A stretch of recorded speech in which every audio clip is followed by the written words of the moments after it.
Dictation 100 शब्द प्रति minute 5 second बाद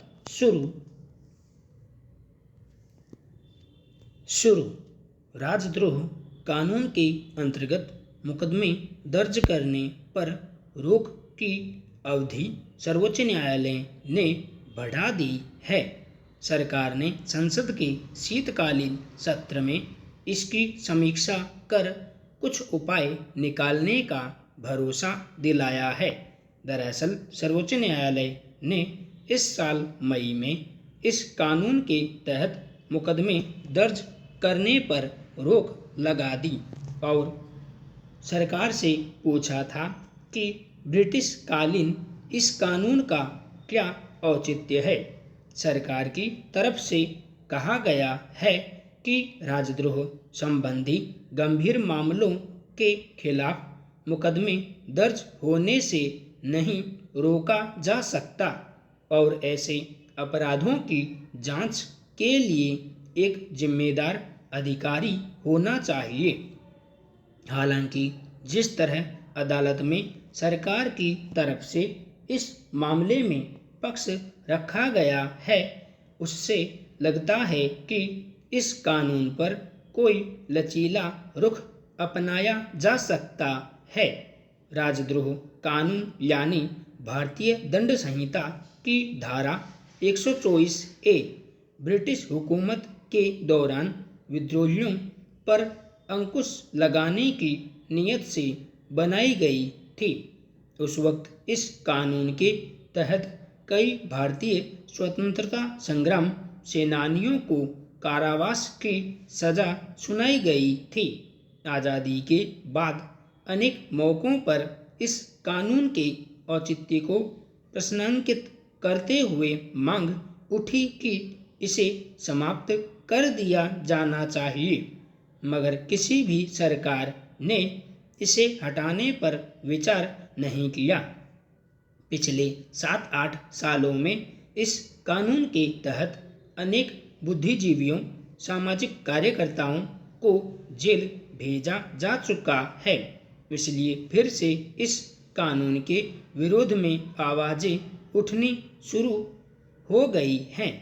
इसी संबंध में सर्वोच्च न्यायालय में याचिका दायर की गई थी, जिस पर अदालत ने कहा कि जब तक सरकार इस कानून की समीक्षा नहीं कर लेती, तब तक इसके तहत किसी पर मुकदमा नहीं दर्ज किया जा सकता।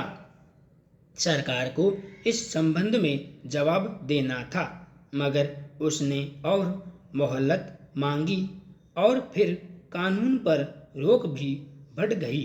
दरअसल राजद्रोह शब्द को लेकर बहसें होती रही हैं कि क्या सरकार की आलोचना करना राजद्रोह के अंतर्गत आता है।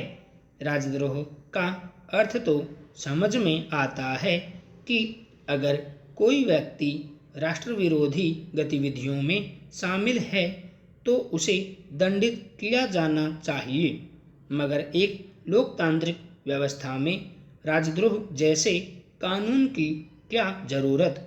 लोकतंत्र में हर नागरिक को अभिव्यक्ति की आज़ादी हासिल है और वह सरकार के किसी भी फैसले पर अपनी राय देने को स्वतंत्र है। मगर पिछले 7-8 सालों में जिन लोगों पर इस कानून के तहत मुकदमे दर्ज हुए, उनका दोष आमतौर पर सरकार की आलोचना करना ही था। हालांकि इस कानून को इतने आसान ढंग से रद्द करना भी संभव नहीं।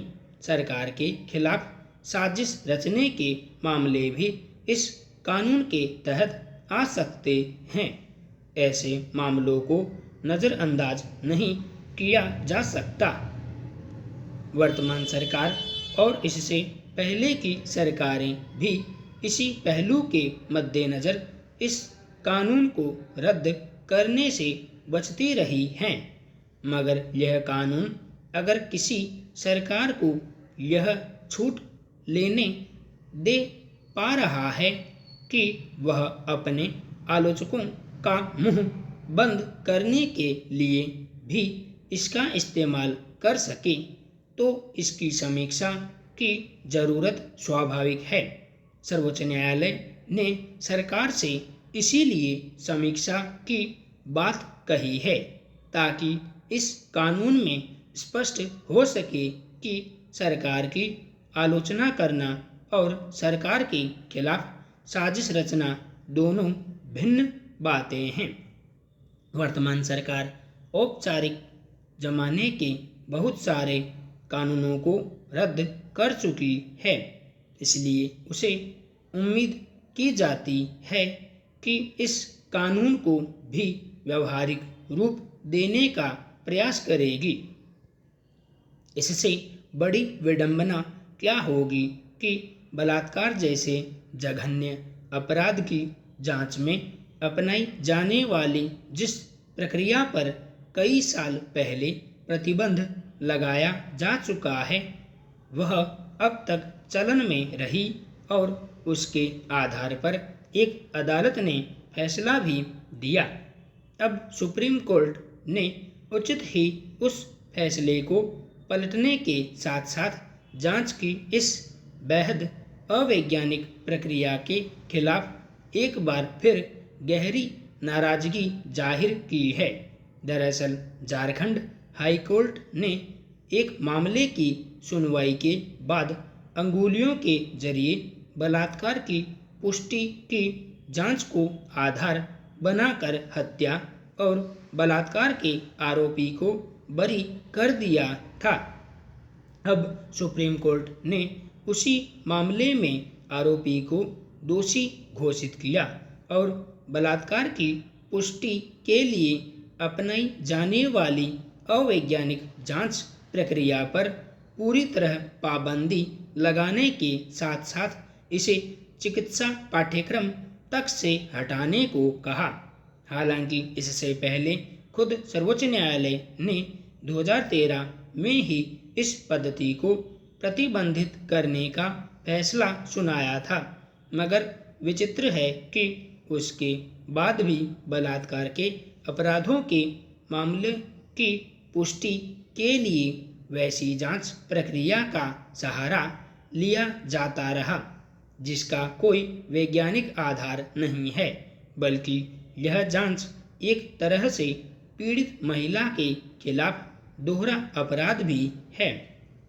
निश्चित तौर पर यह व्यवस्था में घुली बहुस्तरीय लापरवाही और सुप्रीम कोर्ट के भी फैसलों की अनदेखी का एक उदाहरण है। सवाल है कि शीर्ष अदालत की ओर से स्पष्ट किए जाने के बावजूद महिलाओं के खिलाफ जघन्य अपराध की जांच के लिए इस तरीके का इस्तेमाल क्यों किया जाता रहा। क्या इसके लिए कानूनों को लागू करने वाली संबंधित एजेंसियों पर भी सवाल नहीं उठते। फिर करीब 9 साल पहले इस मसले पर सुप्रीम कोर्ट के स्पष्ट रुख के बावजूद अगर किसी उच्च न्यायालय के न्यायाधीश ने उसी पद्धति को अपने फैसले का आधार बनाया तो इसे कैसे देखा जाएगा।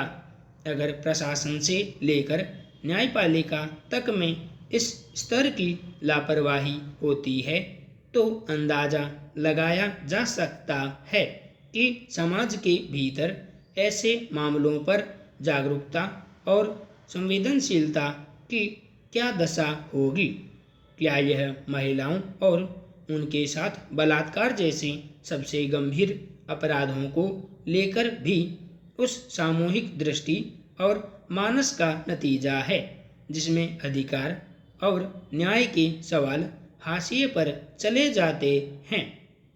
इस मसले पर बहुत पहले यह साफ हो चुका है कि बलात्कार की पुष्टि के लिए अंगुलियों से जांच के जरिए यौन संबंधों तक के अभ्यास का भी आधा अधूरा ही पता लगाया जा सकता है।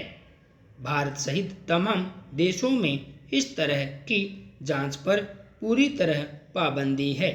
इसके अलावा यह कैसे मान लिया जाता रहा कि अगर किसी महिला ने पहले यौन संबंध बनाए हैं तो उससे बलात्कार नहीं हुआ हो सकता। संपूर्ण विराम।